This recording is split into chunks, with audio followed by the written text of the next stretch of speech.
We all know they had to impress their new boss, Stroll, but who will actually make the cut?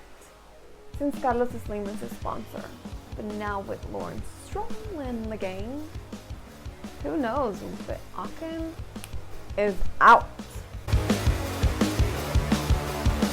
Hello my beautiful people, and welcome back to A Girl Talks Formula One. Today with you, as always, your server Manina Manutu, talking about another episode of Drive to Survive on Netflix. So today's episode is called All or Nothing. As I mentioned on the previous video, we are going to be talking about Force India once again. We just have so many questions about what is happening with the team. So they have gone to administration to be saved, but they need investors. So there's a good thing and a bad thing. Which one do you want first? So let's start with the good thing, because that's going to lead us to the bad thing, unfortunately, on this case. Stroll. That name sounds familiar. That's right, Lance Stroll's dad is buying the team. That's great, isn't it? The thing is, he obviously wants his son to drive there. So either Checo Perez or Esteban Ocon is going to have to leave. The whole episode revolves around their incredibly strong rivalry about who is going to keep their seats in Force India. They're both so uncertain about what's going to happen with them, and God knows they don't get along. So things are going to get pretty ugly. We all know they had to impress their new boss, Stroll, but who will actually make the cut? So when it comes to deciding which one of the two drivers is going to stay in the team, as Formula One journalist Will Buxton says, in motorsport, talent will only get you so far, but money has a massive role to play. And this is something that I've actually spoken about in my live and my podcast interviews. The Formula One is all about money. Yes, there are great drivers, but more than great drivers, it's drivers that have financial help.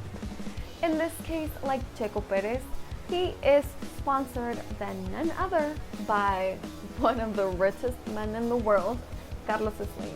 But as he mentions, since he was 14 years old, he was after him, calling him and calling him and calling him until he finally responded to his prayers and decided to sponsor him.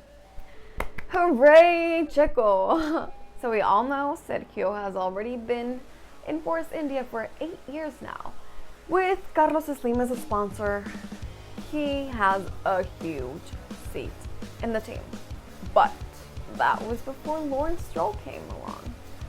Sergio, just like Esteban, can be pretty much kicked out of the team. But the only difference is that Esteban is a rookie. He is practically new to the team, so he has a little bit more proving to do. The thing is, Esteban is getting on higher positions on the standings, and while Checo shows his utter frustration by always crashing against him.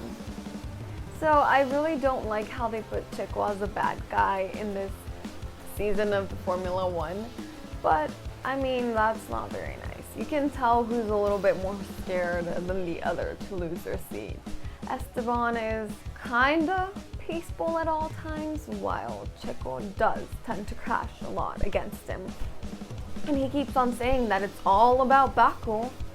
Well, who knows what happened in Baku? I didn't watch that race.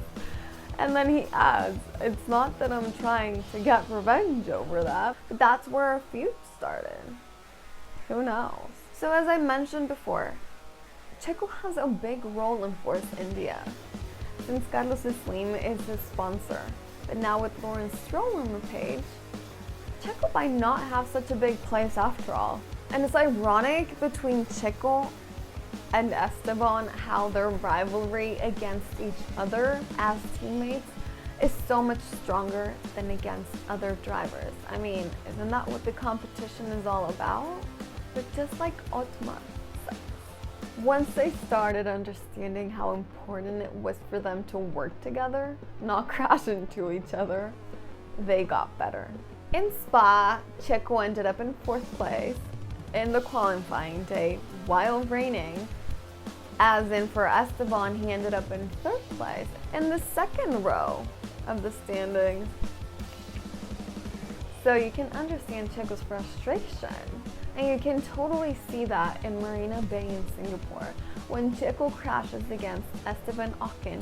Esteban Ocon gets out of the race since debris of his car started flying everywhere. And all Checo kept on saying was that there was no room for him to pass through. He just kept on saying things to justify himself on why he had crashed against Ocon on none other than the first lap of the race. To be honest, you know, he's my paisano, he's my blood, but all I have to say is that he just seems jealous. I mean, I still root for him, and I still want him to have a seat on 2021, but I just don't like cattiness. Am I making myself clear? So here comes the sad part. Their futures are very uncertain, but Ocon is out. Talent is important, but funding is more. Hello, Carlos Slim.